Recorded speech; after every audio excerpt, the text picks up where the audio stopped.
Bom dia, boa tarde, boa noite a todos os amigos que assistem o nosso canal e que leem o nosso blog.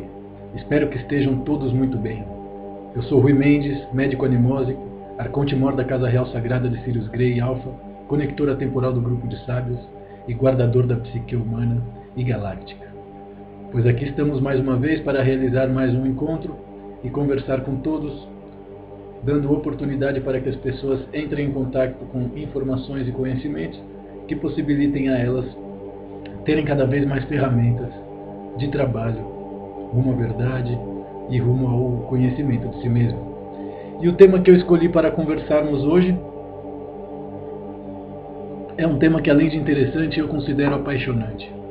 Acredito que se não fosse por esse tema, talvez a minha vida não teria mudado e eu não teria me transformado na pessoa que eu sou. Hoje nós vamos falar sobre yoga, vamos falar também sobre leis do karma e leis cósmicas, leis imutáveis como a lei do karma e como a lei do dharma, que fazem parte da nossa heliografia evolutiva dentro do sistema solar e planeta Terra.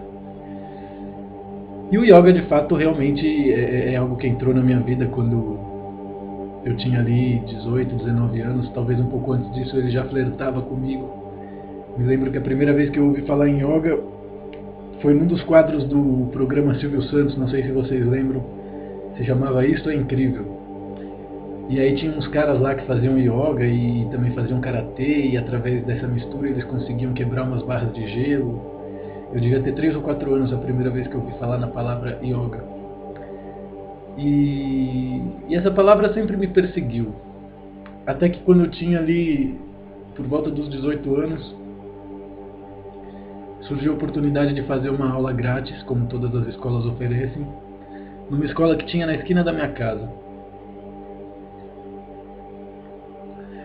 E assim foi feito. Experimentei a yoga e aquilo me deixou surpreso, né? O nível de relaxamento que a gente podia atingir, ou que pelo menos eu pude atingir, sem precisar de nenhum tipo de aditivo, seja álcool, marihuana, ansiolíticos. Então a coisa que mais me impressionou nessa primeira aula que eu fiz de yoga, quando eu era adolescente, quando eu era jovem, ainda sou, né? Não sei. Enfim, foi justamente a capacidade de alterar a consciência, ou relaxar profundamente, ou sentir-se estimulado e desperto sem precisar de cafeína, sem precisar de todas aquelas coisas que a gente sempre teve que utilizar para se sentir estimulado. E desde então, desde os 18 anos, eu praticava uma média de 6, 7 horas de yoga por semana como hobby. Era algo que eu fazia justamente para compensar todas as atividades mais hardcore, mais pesadas, mais daninhas que eu tinha, né? Seja o álcool, seja a balada, entre outras coisas que realmente desarmonizam completamente as nossas estruturas. Bom, dessa maneira eu fiquei 4 anos mesclando a minha vida pessoal com o yoga, fazendo yoga algumas vezes por semana, até que isso começou a aumentar. Ou seja, a yoga começou a tomar um espaço maior do que as drogas, do que a vida social, a ponto de eu começar a questionar a minha vida profissional. Eu trabalhei como diretor de TV, assistente de direção, produtor e acreditava de verdade que eu seguiria uma carreira nesse ramo, né, da telecomunicação e etc. Até que eu comecei a perceber que não gostava de trabalhar com isso, e que talvez o que eu realmente quisesse era dar aulas de yoga, mas eu já vinha com aquela mentalidade colonizada de que aquilo não era para mim. Então eu mesclava, eu fazia freelances como DJ, como produtor de evento e outras coisas, de quinta a domingo, e de segunda a quinta eu tentava fazer cursos, aprender massagem, aprender yoga. Até que eu resolvi formar um grupo de alunos. E isso deu muito certo. As pessoas realmente começaram a gostar das aulas. A questão é que isso foi depois de 6 anos estudando e fazendo aulas, né? Foi só aí que eu realmente tive coragem para tomar a iniciativa de ir à Índia, realizar cursos, e aí entender o beabá do yoga, tanto desde uma perspectiva teórica, como desde uma perspectiva prática, né? Porque principalmente no Brasil as pessoas confundem muito o tema da yoga com asanas. E asanas é apenas um dedo do corpo da yoga, né? Que são esses exercícios que as pessoas fazem, baseado em posturas que nos fazem entrar em contato com animais que estão na nossa memória celular e que compõem a natureza da realidade 2D da nossa Matrix.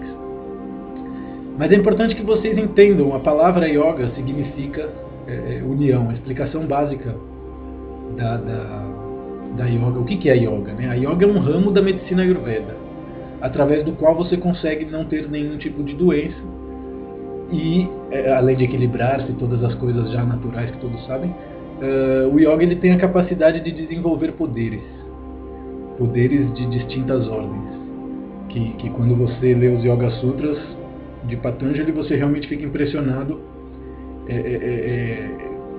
com o nível de expansão de consciência que a yoga pode gerar, a ponto de prometer gerar poderes como da diminuição do próprio corpo, ou aumento a nível gigantismo e a nível, ou seja, você poderia... Tem um trecho do Yoga Sutras que fala exatamente a respeito do poder, dos poderes yogis, que são chamados os siddhas. E existem certos tipos de siddhas que permitem ao ser humano, por exemplo, ter o tamanho de um átomo, ter o poder da invisibilidade, o poder da licantropia, que é a capacidade de transformar-se em animais, entre outras coisas que a literatura yógica afirma e que hoje em dia a gente consideraria fantástico. Ou impossível, né? Mas enfim, uma vez que vocês entendem que a palavra yoga significa união, união de quê? União das nossas três realidades, tanto a nível instintivo, quanto a nível emocional, como a nível mental, que são as três realidades que estão, digamos assim, sendo trabalhadas dentro de um corpo físico, dentro de um corpo consciencial, dentro de um corpo mental. Então, através da yoga, nós conseguimos fazer a união dos nossos corpos, tanto físicos como plásmicos e energéticos. E como se dá essa união? É muito importante que vocês entendam que a yoga tem seis ramas, 6 troncos base. Ou melhor dizendo, um tronco base que se desenvolve através de 6 galhos, né? Então a primeira, o ABC da yoga, digamos assim, a pessoa que não sabe nada de yoga e vai querer aprender, o ideal é que essa pessoa se dedique a praticar a Hatha Yoga, que é uma das yogas, também conhecido yoga clássico. A palavra H em sânscrito significa sol, se não me engano. E a palavra Ta, dizem, significa lua. Eu não sei se é isso ou se é o contrário, mas enfim, Hatha Yoga significa a união do sol e da lua, ou, melhor dizendo, a união das energias solares e lunares.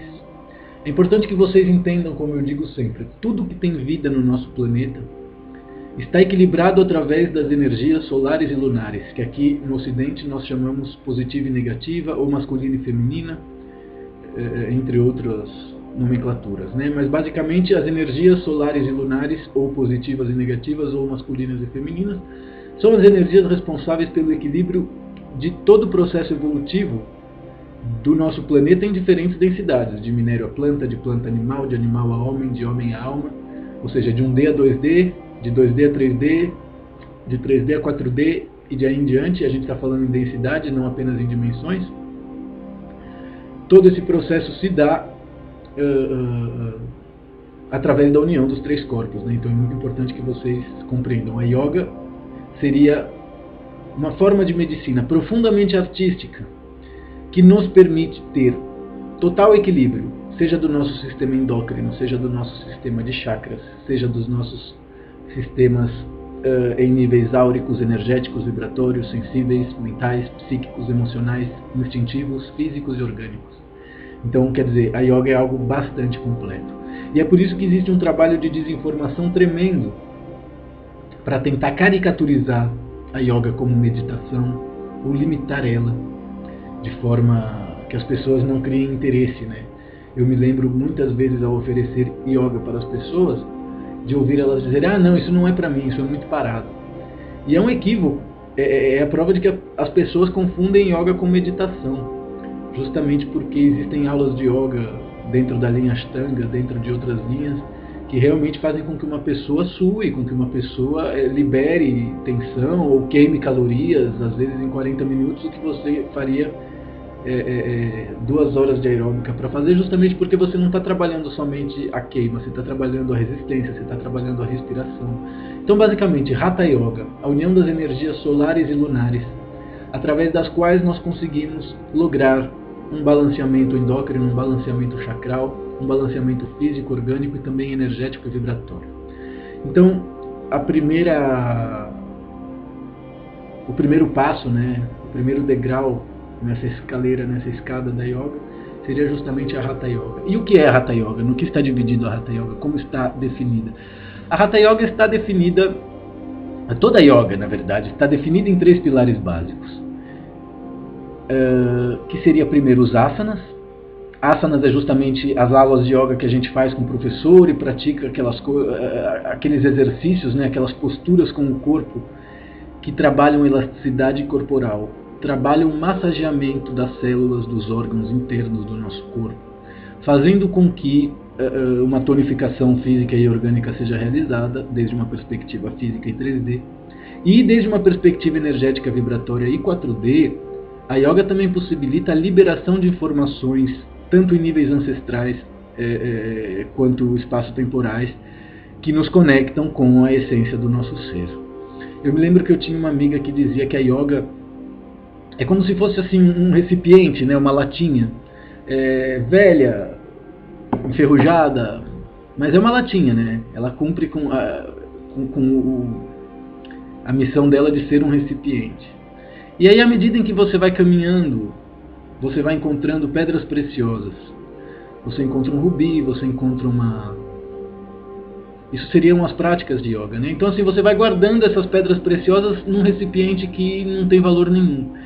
E de repente, depois de tantos anos de prática, quando você vê aquele recipiente que não tem valor nenhum, te deixa rico, justamente porque ele está cheio de pedras preciosas.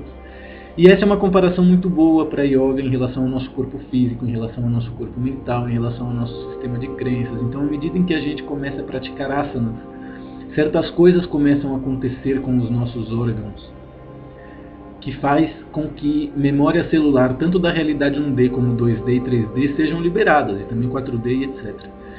E dessa forma nós começamos a expandir o nosso processo de consciência.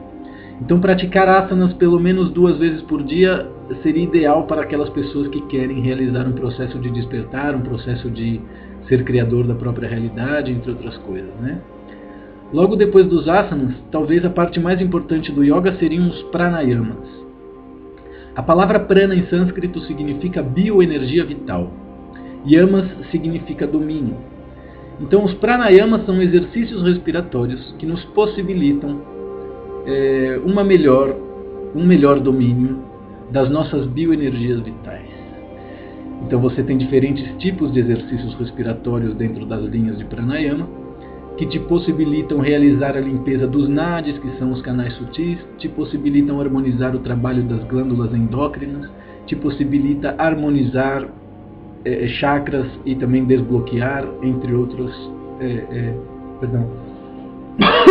entre outros tipos de técnicas medicinais que curam e também harmonizam as nossas estruturas, tanto físicas e orgânicas, como energéticas e vibratórias. Então você tem asanas para massageamento das glândulas e órgãos internos do corpo, em nível celular, em todos os níveis. Você tem pranayamas para, através da respiração, desenvolver todo um processo de harmonização e cura. Então, asana, pranayamas e mudras. Mudras, o que são mudras? Mudras são gestos que nós fazemos com o corpo e com as mãos e que têm resultados neuromusculares. É muito difícil compreender isso numa realidade 3D, em pleno Kali Yuga, que é a era de caos no calendário evolutivo indiano. Mas é muito importante que vocês entendam que existem certos pontos do corpo, existem certas posturas feitas com o corpo ou com as mãos, com os dedos, etc. Né? Vocês reparam que os yogis eles costumam fazer assim enquanto estão meditando. Eu mesmo, quando estou falando, às vezes faço assim, porque quando estou praticando trabalho... vocês têm que entender que os mudras estão trabalhando com os elementos das mãos. Então você tem água, terra, fogo, ar e éter. E através da junção ou disjunção desses elementos você consegue ter resultados em níveis atômicos, em níveis subatômicos, em níveis celulares e também em níveis orgânicos. Agora, claro, dependendo da programação existencial da pessoa, dependendo do nível de aceleração ou modelo mental que ela possui, ela vai ter aquele resultado daquelas pessoas que tentaram provar yoga e não gostaram porque acharam aquilo muito parado. Na verdade, a culpa não é da yoga, a culpa é do camarada que deu essa aula e não percebeu que naquela sala, que naquele grupo haviam distintos tipos de personalidades, distintos tipos de egrégoras. É muito difícil fazer grupos de yoga que rendam resultado justamente por causa do choque de egrégoras. Se vocês pararem para observar ao longo da história da yoga, principalmente no Brasil, não dá para você ter êxito com grupos se você não entrar no esquema de seitas. E claro, existem graus e graus de seitas, né? Mas a grande verdade é que para você se dar bem fazendo as coisas em grupo, ensinando em grupo, é necessário entrar em contato com certas técnicas que mantêm as pessoas dentro de uma psicosfera ou egrégora de seitas. E eu acredito que seja por isso que eu nunca me dei bem fazendo trabalhos para grandes grupos, sempre me dei melhor fazendo trabalho para indivíduos. Mas enfim, voltando à yoga. Hatha Yoga, o ABC da yoga, a yoga que todas as pessoas vão ter que praticar quando não tem nenhum conhecimento da yoga. Por quê? Porque através do equilíbrio das energias solares e lunares eu consigo galgar certos níveis evolutivos, ou digamos assim, ascender certas áreas adormecidas da sensibilidade, tanto em níveis cerebrais quanto em níveis endócrinos, que nos permitem evoluir de fato, né? E não apenas evoluir de maneira que os outros aprovem. Talvez um dos grandes problemas do nosso planeta e da nossa cidade ou do nosso país seja que as pessoas acreditam estar evoluindo quando as outras aprovam e admiram essa evolução, e não quando o coração delas está dizendo para elas o que fazer. Depois de uns anos provando Hatha Yoga, depois de uns anos praticando Hatha Yoga, ou seja, depois de alguns anos equilibrando as energias solares e lunares através de asanas, através de mudras e através de pranayamas, entre outras técnicas, vocês irão conhecer a Raja Yoga. A Raja Yoga significa concentração. Então, através da Raja Yoga nós trabalhamos concentração, nós trabalhamos uma parte mais intelectual, uma parte mais mental, uma parte menos física da yoga. Nós vamos trabalhar ali com conceitos de não violência, conceitos de práticas cotidianas que nos permitam ser mais conscientes de nossa respiração. Então, a Raja Yoga seria já uma pré-preparação para o desenvolvimento dos Siddhis ou Siddhas, que seriam os poderes prometidos ao longo da literatura yógica, que é bem pouca, porque os indianos não tinham muito interesse em deixar nada escrito. As culturas antigas não deixavam nada escrito, justamente porque através da letra, como disse Jesus, a letra mata, as coisas poderiam e podem ser profundamente adulteradas. Mas enfim, depois de praticar Hatha Yoga e equilibrar a sua energia solar e lunar, depois de praticar Raja Yoga, desenvolver a sua concentração, capacidade de paciência e se pré-preparar para desenvolver aí diferentes formas de poderes, vocês vão entrar em contato com a Tantra Yoga. A Tantra Yoga é famosa justamente porque ela foi usada como forma de panaceia, né? Como venda de elixir e soluções para quem é broxa, impotente, frígida, e no caso do nosso planeta eu diria que a maioria das pessoas, né? Porque até esses homens que de repente têm umas ereções e são verdadeiros atletas sexuais, máquinas de fazer orgasmo, seja feminino ou masculino, muitas vezes isso não tem nada a ver com amor, muitas vezes isso não tem nada a ver com energia sexual criativa, é apenas algo mecânico, entende? Então a Tantra Yoga seria a parte da yoga que trabalha a nossa energia instintiva, a nossa capacidade sexual criativa, a nossa capacidade reprodutiva, tanto desde uma perspectiva humana, como desde uma perspectiva mental, emocional, porque, ao contrário do que as pessoas acreditam, as coisas que você cria desde uma perspectiva emocional e mental, muitas vezes estão acontecendo em outras dimensões, da mesma maneira que o filho que você fez nessa dimensão cresce e tem a tua cara, e vai obrar em seu nome para honrar você no futuro, ou o contrário disso, se você não for um bom pai, etc. Né? Então a Tantra Yoga está trabalhando justamente a nossa capacidade de compreender Deus, ou o Criador, ou a criação, ou a criatura, desde uma perspectiva sexual criativa, ou seja, através do orgasmo. E na era matriarcal, as sacerdotisas eram as grandes responsáveis pela disseminação da Tantra Yoga, ou pela capacidade de fazer os homens e os seres humanos conhecerem Deus através da energia do orgasmo. Digamos que as sacerdotisas do mundo antigo estão hoje pulverizadas naquilo que nós vulgarmente conhecemos como puta ou garotas de programa. Na verdade, essas mulheres merecem todo o nosso respeito, justamente porque elas fazem parte de um processo de equilíbrio cósmico tremendo. É graças ao trabalho dessas mulheres que nós, ou os homens, já não vivem na era das cavernas, já não conquistam as mulheres através de um tacape na cabeça e arrastam elas para a cama pelos cabelos. Né? Agora, claro, existe uma pedra no sapato do desenvolvimento sexual, tanto das mulheres como dos homens, chamado cristianismo. E esse já é um tema para outra conversa. Mas, enfim, na cultura hindu, nas culturas orientais, a sexualidade é parte integral da nossa essência e deve ser praticada e deve ser amada de maneira que eles praticam, e não tem os traumas ancestrais criados pela maldição do sexo criada pela cultura judaico-cristã, né? A ideia de que nós somos sujos, a ideia de que o sexo é só para procriar, ou é uma falta de vergonha na cara, é apenas um marketing para poder realizar a guerra em plena luz do dia. O John Lennon dizia isso, que a maior vergonha do homem contemporâneo é se esconder para fazer amor e realizar a guerra, o assassinato, a mentira, em plena luz do dia. Mas é possível que a gente já esteja em vias de mudar isso. Quem sabe nos próximos 150 anos já não seja dessa maneira. Mas enfim, através da Tantra Yoga nós vamos conhecer nós mesmos desde uma perspectiva instintiva, desde uma perspectiva feminina, desde uma perspectiva íntima, sexual, criativa, reprodutora. Então nós temos Hatha Yoga para os iniciantes, Raja Yoga para os já testados e Tantra Yoga, digamos, para os profundamente interessados. Uma vez que você passou por esses 3 ramos da Yoga, vai surgir diante de você aquilo que nós chamamos Bhakti Yoga. Bhakti, em sânscrito, poderia ser traduzido como devoção. Então a Bhakti Yoga é justamente o Yoga devocional. E é aí que surge a grande armadilha das religiões. Né?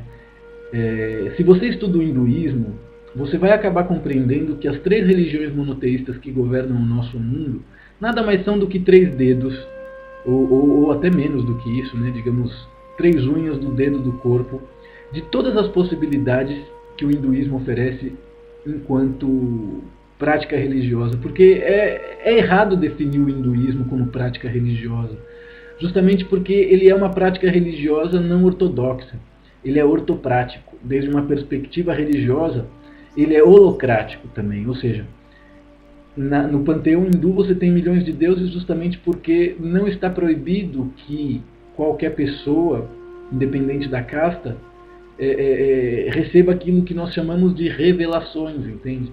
Então na Índia você tem diferentes panteões de deuses e deusas justamente porque num determinado bairro onde determinado milagre, entre aspas, ou coisas assim acontecem, é possível ser criada ali uma deusa regional, entre outros tipos de divindade que o hinduísmo vai assimilando.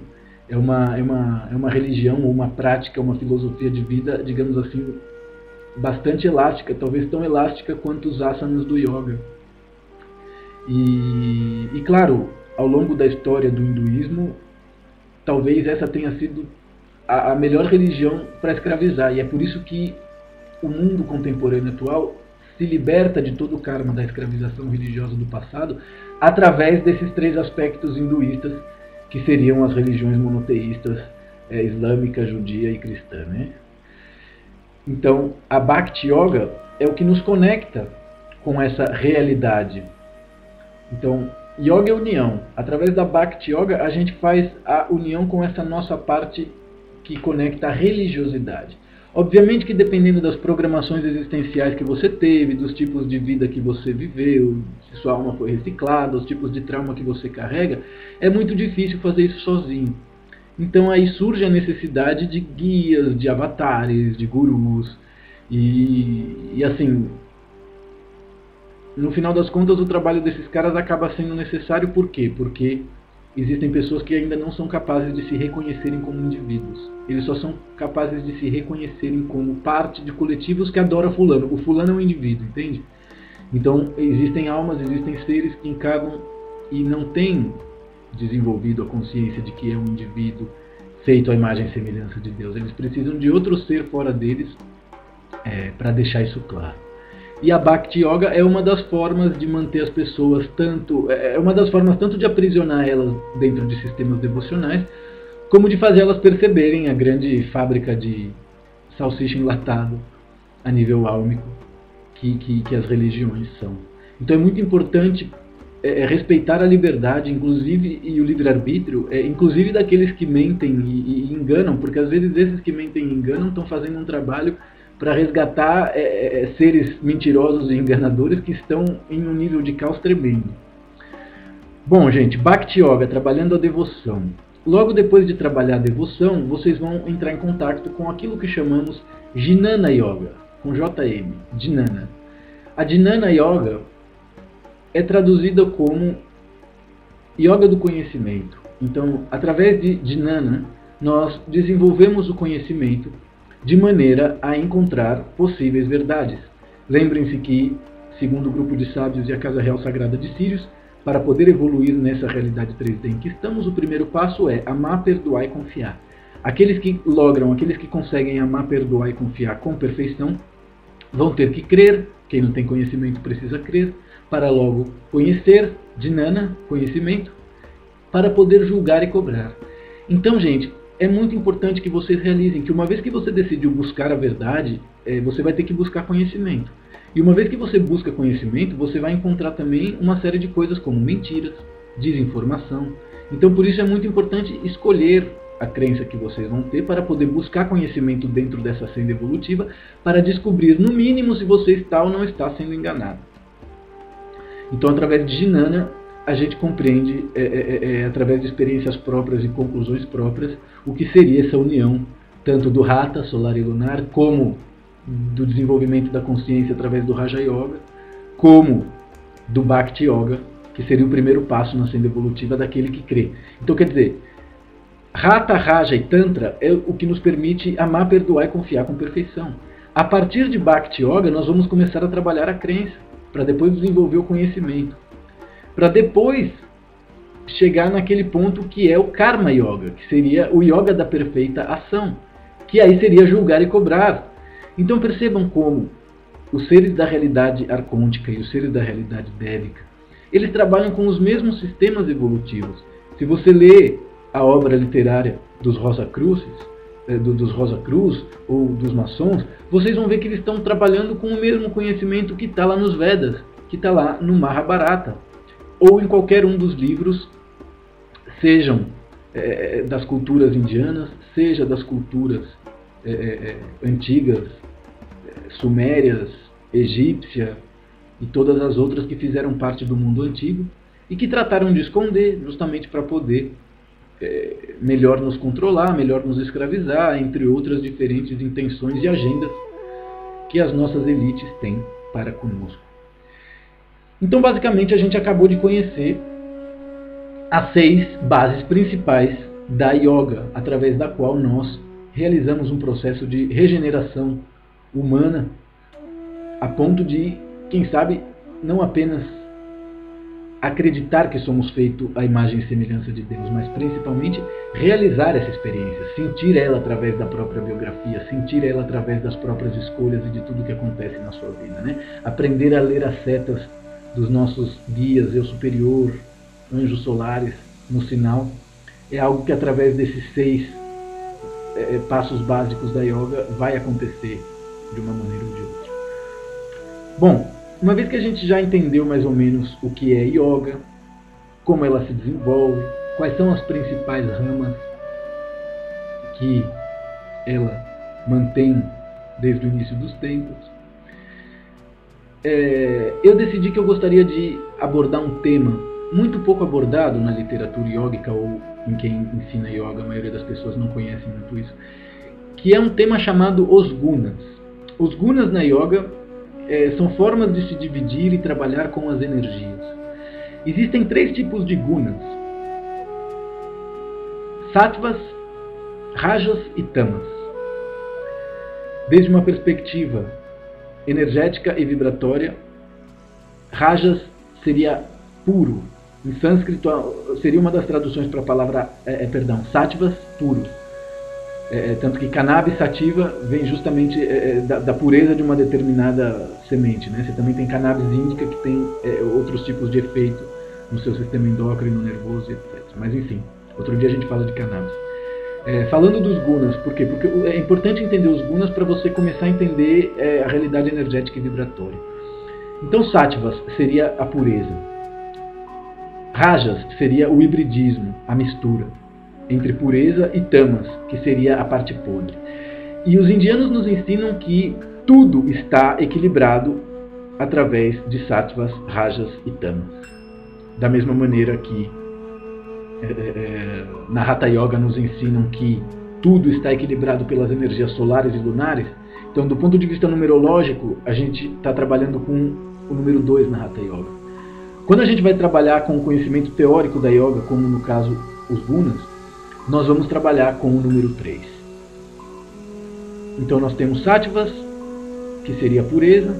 No caso do tempo, estaria representado pela manhã. No caso da comida e da dieta, estaria representado, segundo os yogis, pelos alimentos puros, que seria considerado o leite, os grãos, as raízes, as frutas, as sementes. Logo, rajas seria a mistura dessas duas energias. Então o entardecer é rajas, os alimentos depressores ou estimulantes são rajas. Por exemplo, o chocolate é rajas, café é rajas, chá é rajas, açúcar é rajas. Tudo isso é estimulante e depressor. Tudo isso tem um efeito híbrido na nossa essência, que trabalha com energia positiva e negativa. E logo, tamas, que seria a parte podre. Então a tama seria certa parte entre a noite e a madrugada no que tange o nosso calendário temporal. Do ponto de vista dietético, tamas seriam as carnes mortas, os queijos com fungos, as bebidas fermentadas. Tudo isso seria considerado tamásico desde uma perspectiva energética e vibratória, e também física e orgânica. Agora, claro, nós ocidentais temos aquela ilusão, né, de que ser feliz ou ser saudável é ser 100% positivo e 0% negativo.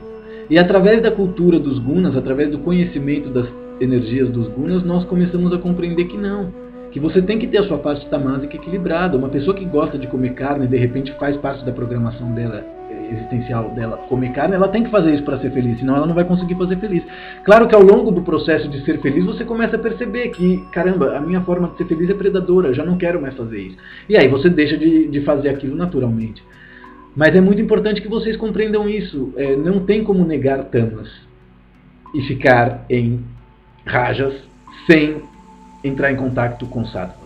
Então é muito importante que vocês não tenham medo de sustentar contradições. Por quê? Porque existem 2 tipos de contradições. As contradições saudáveis, que são aquelas encontradas naquilo que nós consideramos verdades profundas, e as contradições tóxicas, que são as contradições que nós encontramos em informações verdadeiras e falsas, que é justamente com o que trabalha a imprensa, com o que trabalha a dramaturgia, com o que trabalha o academicismo. Eles trabalham com informações verdadeiras e falsas.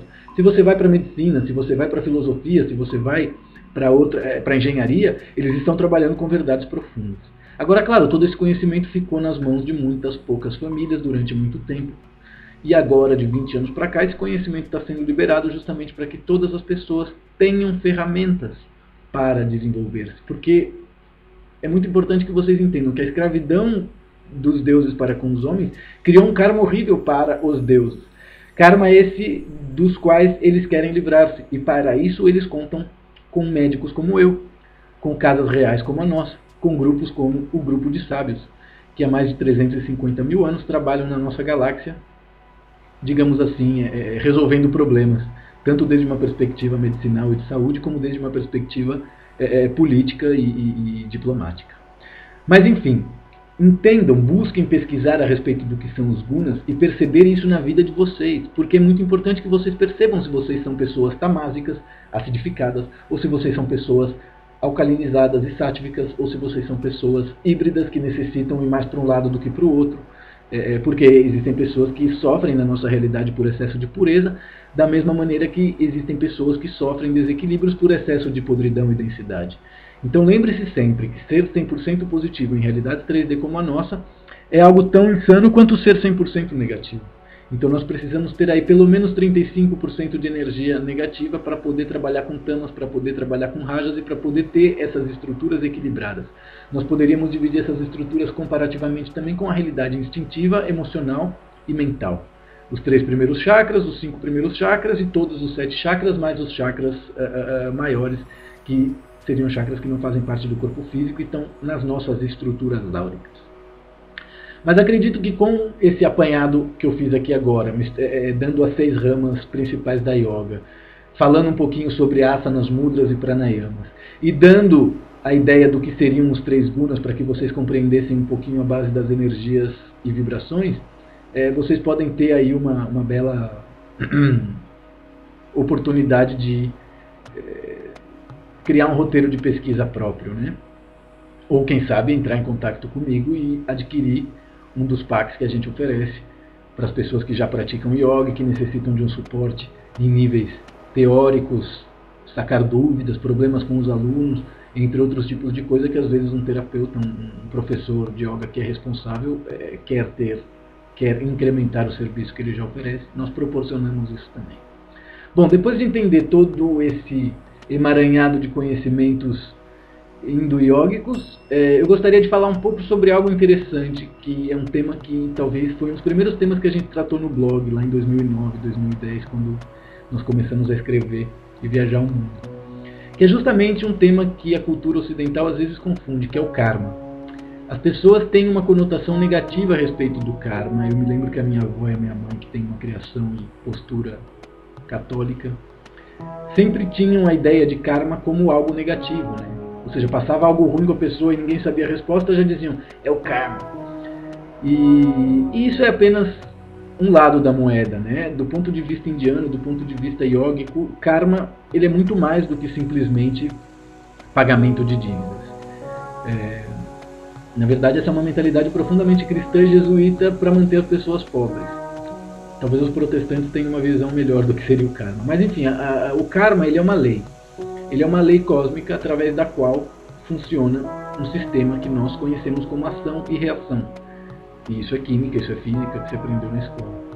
Enfim, o karma é aquilo que permite que as pessoas que necessitam ter créditos recebam créditos. E a pessoa que necessita pagar débitos, pague débitos.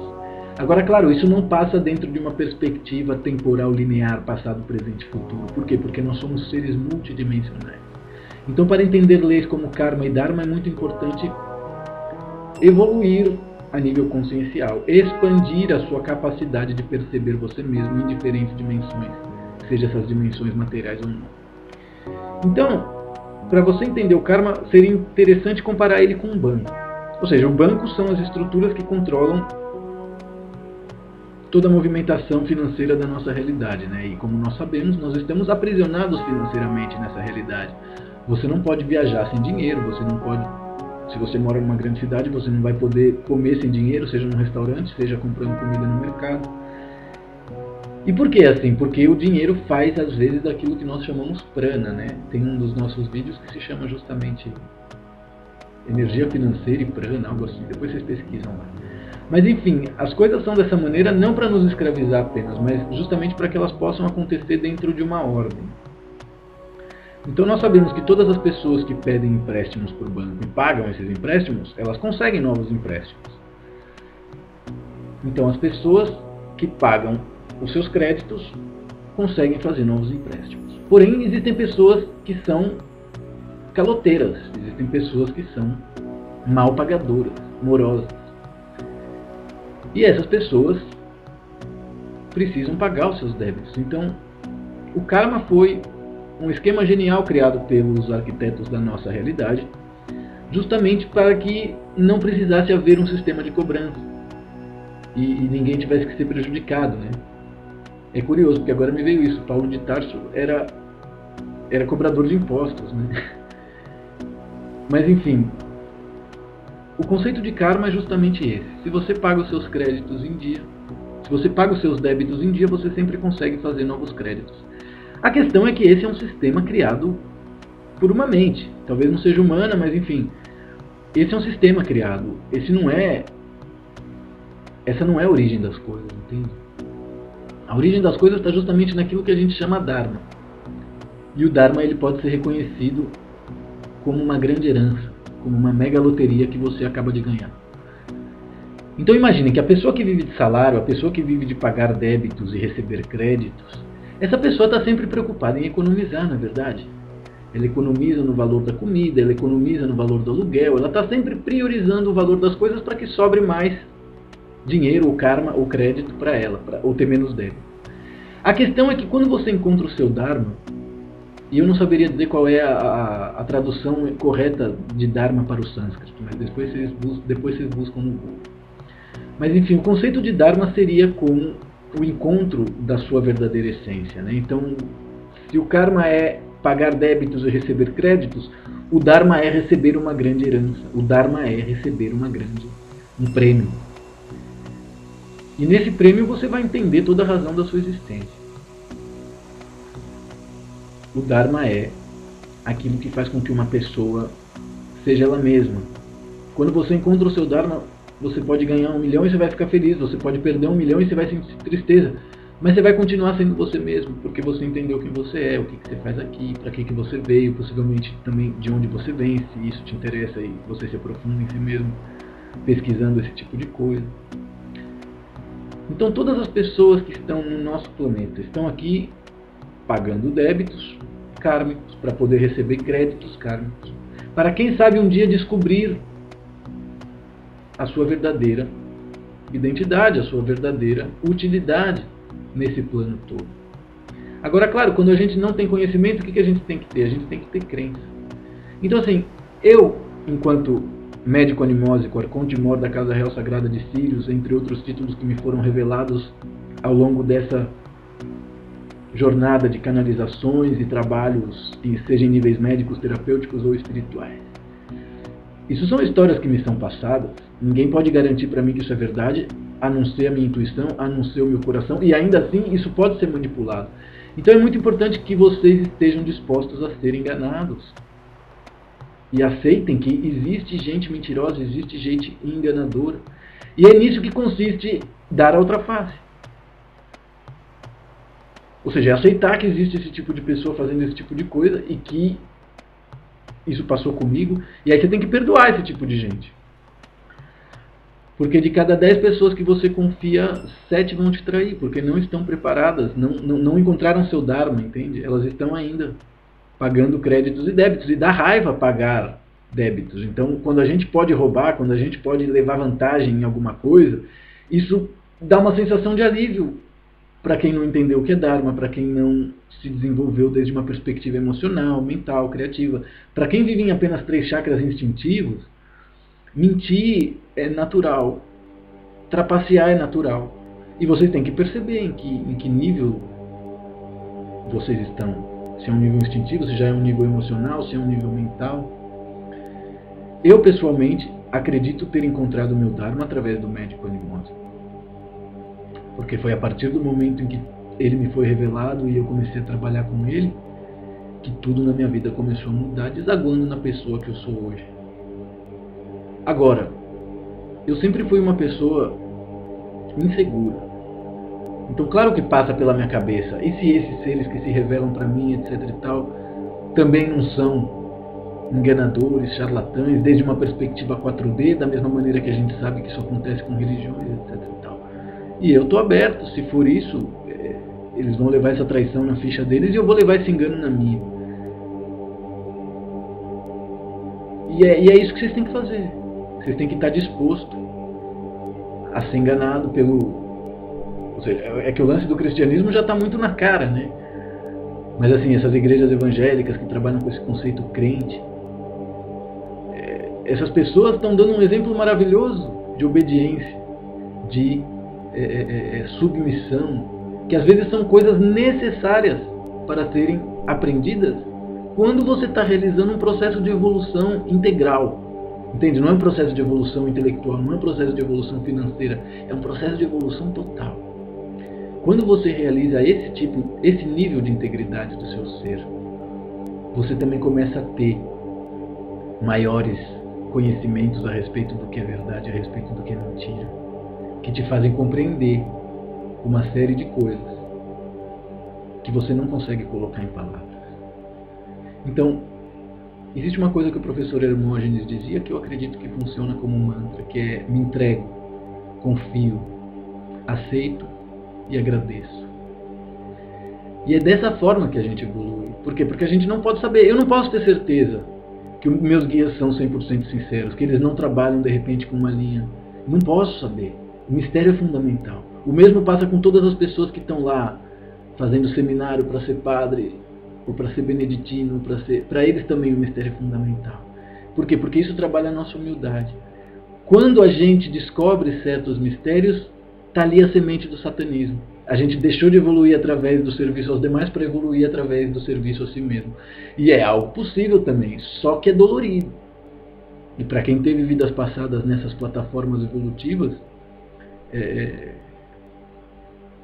entre os quais eu me incluo, é bastante interessante estar aqui realizando essa programação existencial que eu tenho hoje, tentando falar com mais tranquilidade, né? Porque a pessoa que vocês veem no vídeo não é a pessoa que eu sou necessariamente em níveis íntegros. Eu também tenho um lado negativo, eu também tenho bloqueios, eu também tenho traumas, eu também tenho perdas, eu também tenho medos, eu também tenho problemas. Claro que não igual a todos, e sim da minha maneira, justamente porque expandi minha consciência a ponto de conhecer o mesmo em outras plataformas evolutivas, seja ela humana, supra-humana, arcôntica, angélica, dévica. E é isso que todos vocês devem fazer. Primeiro, ter conhecimento a respeito do que eu sou e o que eu faço aqui e como isso tem que funcionar. Isso é muito importante que vocês realizem com o eu superior e grupo de amparadores extrafísicos de vocês. Eu espero do fundo do meu coração que essas informações estejam sendo úteis para vocês. Gostaria de agradecer todas as pessoas que têm escrito, principalmente aquelas que têm adquirido terapias, aquelas que têm insistido nos tratamentos, mesmo percebendo que às vezes encontrar a si mesmo ou reconhecer a verdade é algo dolorido, é algo difícil. Mas o importante é a verdade. E todas as pessoas que nos procuram são aquelas que realmente vibram em amor. E só falta essa peça para elas. Por quê? Porque o amor é o último estágio evolutivo antes da verdade, gente. As pessoas que não são capazes de vibrar em amor, elas realmente jamais vão encontrar a verdade. E é por isso que o amor ama, o amor perdoa, o amor confia, o amor releva, o amor mente, o amor corrompe. O amor é capaz de tudo. O amor, ele é um amante perfeito. Porém, não é o último estágio evolutivo do nosso processo aqui na Terra. Depois do amor vem a verdade. Por isso, se vocês querem a verdade, seja a respeito de vocês mesmos, seja a respeito do que for, tratem de ser amor. Porque amor infinito é a única realidade. Todo o resto é ilusão. Tudo é energia e vibração. Lembrem-se disso. Amor infinito é a única verdade. Todo o resto é ilusão. E com essa frase linda, eu me despeço de vocês, agradecendo do fundo do meu coração. Até rimou. Fiquem em paz, gente. Muito obrigado. Namastê.